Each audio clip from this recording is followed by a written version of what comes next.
Hello बच्चों, मेरा नाम है मोहित और आपका स्वागत है मेरे यूट्यूब चैनल यूनिवर्सिटी चैंपियन में। अगर बच्चों कल आपका इतिहास का बीए फाइनल ईयर का सेकंड पेपर है, इतिहास का, आधुनिक भारत का इतिहास। और अगर अभी अभी तक आपने कुछ नहीं पढ़ा है तो आपको बिल्कुल भी घबराने की ज़रूरत नहीं है। मैं आपको सिर्फ 6 क्वेश्चन बताऊंगा। अगर आप ये 6 क्वेश्चन भी कर लोगे तो मैं गारंटी लेता हूँ आप आराम से पास हो जाओगे और आप बहुत अच्छा स्कोर करोगे। पिछली बार सारा का सारा यही पेपर आया था। अब देखते हैं इस बार भी यहीं का यही पेपर आएगा। तो चलो शुरू करते हैं, लेकिन इससे पहले आप चैनल को सब्सक्राइब कर दीजिए और वीडियो को लाइक ज़रूर कर दीजिएगा और अपने दोस्तों को भी शेयर कर देना। तो शुरू करते हैं। पहला क्वेश्चन है, अमेरिकी क्रांति विश्व इतिहास का एक महत्वपूर्ण अध्याय है, स्पष्ट कीजिए। मतलब जो अमेरिका की जो क्रांति रही है वो विश्व के इतिहास के लिए क्यों महत्वपूर्ण, आपको ये चीज़ स्पष्ट करनी है। और ये क्वेश्चन पिछली 2022 के अंदर भी आया था, तो ये क्वेश्चन बहुत ज़्यादा इंपॉर्टेंट क्वेश्चन है। तो और सभी यूनिवर्सिटी के अंदर आया है, राजस्थान यूनिवर्सिटी के अंदर भी आया है, एमजीएससी के अंदर भी आया है, शेखावटी यूनिवर्सिटी के अंदर भी आया है, जोधपुर यूनिवर्सिटी के अंदर किया। सबके लिए इंपॉर्टेंट क्वेश्चन है। खास बात मैं आपको बता देता हूँ, ये क्वेश्चन रेगुलर, प्राइवेट और जो ड्यू पेपर जिनका रह गया है उनके लिए भी हैं, तीनों के तीनों के लिए। चलो शुरू करते हैं अपन दूसरे नंबर क्वेश्चन की तरफ। फ्रांस की क्रांति मुख्यतः असमानता के विरुद्ध विद्रोह था, इस कथन की पुष्टि कीजिए। मतलब जो फ्रांस की क्रांति हुई ना, ये क्या थी कि वहाँ के जो उच्च कुल के लोग थे, उच्च कुलीन लोग थे और जो निम्न वर्ग के लोग थे, उनके बीच में क्या रुपए की असमानता की लड़ाई थी। तो आपको इस पर टिप्पणी करनी है, या फिर ये क्वेश्चन ऐसे भी पूछा जा सकता है, फ्रांस की क्रांति के ऊपर अपनी टिप्पणी दीजिए। ये क्वेश्चन भी बहुत ज़्यादा इंपॉर्टेंट है।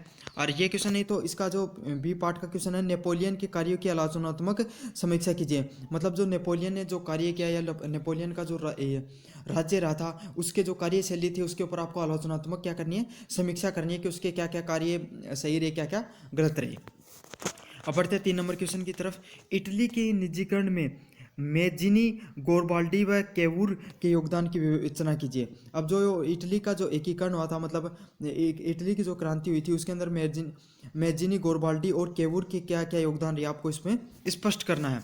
और इसी का बी नंबर क्वेश्चन, आधुनिक चीन के निर्माण में सन यात सेन की योगदान की महत्वपूर्ण इकाई का मूल्यांकन कीजिए। जो आधुनिक चीन हम देखते हैं, इसके अंदर जो सन यात सेन का जो क्या क्या योगदान रहा है आपको ये स्पष्ट करना है। ये क्वेश्चन भी बहुत ज़्यादा इंपॉर्टेंट है, बहुत बार आया है।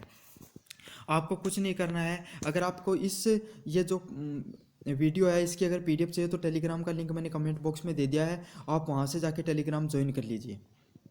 अब बढ़ते 4 नंबर क्वेश्चन की तरफ। रूस के साम्यवादी क्रांति के कारणों तथा महत्व की विवेचना कीजिए। जो रूस की जो क्रांति हुई थी, साम्यवादी क्रांति, उसके कारणों व उसके क्या क्या कारण रहे और उस क्रांति के क्या क्या परिणाम रहे, तो उसके महत्व के ऊपर आपको टिप्पणी करनी है। यह नहीं करना है तो फिर 1920 व 1930 के बीच में विश्वव्यापी जो मंदी आई थी उसके कारणों व परिणामों पर आपको टिप्पणी कीजिए। ये वाला क्वेश्चन कर लीजिए। 6 नंबर क्वेश्चन है, कोई टिप्पणी लिखनी है आपको कोई किसी दो के ऊपर। आधुनिक क्रांति के कारण, मतलब आधुनिक क्रांति उसके क्या क्या कारण रहे। द्वितीय विश्व युद्ध के एक प्रतिशोधात्मक युद्ध था। पुनः जागरण से आपका क्या तात्पर्य है। संयुक्त राष्ट्र संघ के कार्य। तो ये सभी जो आपके बड़े क्वेश्चन आते हैं, 6 क्वेश्चन आपको ये मैंने करा दिए। अगर ये 6 क्वेश्चन भी कर लेते हो तो मैं आपको गारंटी लेता हूँ आप आराम आराम से पास हो जाओगे। अब बढ़ते हैं छोटे नंबर क्वेश्चन पे। आपके पेपर में अति लघुरात्मक और लघुरात्मक क्वेश्चन दोनों प्रकार के आते हैं, तो अब उन क्वेश्चनों पर भी अपन थोड़ी बात कर लेते हैं। लेकिन अगर आप अभी तक आप वीडियो देख रहे हो तो वीडियो को लाइक ज़रूर कर दीजिए। आप लाइक नहीं करते हो, चैनल को सब्सक्राइब कर दीजिए और कमेंट भी कर दीजिए। पहला क्वेश्चन है शॉर्ट क्वेश्चन का, वो क्या है, शीत युद्ध के कारण, मतलब शीत युद्ध के क्या क्या कारण रहे, आपको इस पर टिप्पणी करनी है। दूसरा है Boston T party, Boston T party के ऊपर आपको टिप्पणी करनी है। तीसरा क्वेश्चन है औद्योगिक क्रांति के कारण, मतलब जो औद्योगिक क्रांति उसके क्या क्या कारण रहे। चौथा क्वेश्चन है विश्व आर्थिक मंदी के कारण, जो विश्व के अंदर जो 1920 से 1930 के बीच में जो आर्थिक मंदी है उसके क्या कारण रहे। सन यात सेन के जो क्या क्या सिद्धांत है उस पर बात करनी है। संयुक्त राष्ट्र संघ के अंग व कार्य, ये क्वेश्चन बहुत ज़्यादा इंपॉर्टेंट और बहुत बार आया है। न्यू डील के बारे में आपको बताना है। 8वें क्रोमिया का जो युद्ध हुआ था उसके बारे में आपको टिप्पणी करनी है। 9 नंबर क्वेश्चन, धुरी मित्र राज्यों के ऊपर टिप्पणी कीजिए। 10 नंबर क्वेश्चन, प्रथम व द्वितीय विश्व युद्ध के 2 कारणों के ऊपर बात करनी है। 11 नंबर क्वेश्चन, तुंग मेंग हुई है वो कौन थे, उनके बारे में टिप्पणी कीजिए। 12 नंबर क्वेश्चन, जर्मनी में नाजीवाद, जर्मनी में जो नाजीवाद हुआ था हिटलर के टाइम में उसके ऊपर आपको टिप्पणी कीजिए। 13वां क्वेश्चन है सोवियत संघ के विघटन के कारण, मतलब सोवियत संघ का जो टूट गया था हम सब जानते हैं कोल्ड वार के बाद में सोवियत संघ के अंदर जो विघटन हो गया था उसके कारणों की आपको टिप्पणी करनी है। गुट निरपेक्ष की जो नीति अपनाई गई उसके ऊपर टिप्पणी करनी है। वैश्वीकरण के पक्ष में दो मत, मतलब वैश्वीकरण के क्या फायदे हुए क्या नुकसान हुए इसके ऊपर आपको टिप्पणी करनी है। 16 नंबर क्वेश्चन है सामंतवाद के पतन का कारण, मतलब सामंतवाद हुआ है वो उसका पतन हुआ उसके पीछे क्या कारण रहे। 17 नंबर क्वेश्चन है पुनः जागरण के से तात्पर्य, पुनः जागरण से आपका क्या तात्पर्य है। 18 नंबर क्वेश्चन है 1878 में बर्लिन कांग्रेस। 19 नंबर क्वेश्चन है युवा इटली, इटली के ऊपर जो आपको टिप्पणी करनी है, मतलब जो नई इटली पर अब क्या आई क्रांति के बारे में उसके ऊपर क्या रही।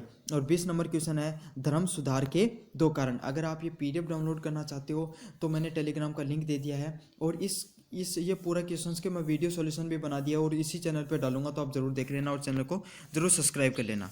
धन्यवाद।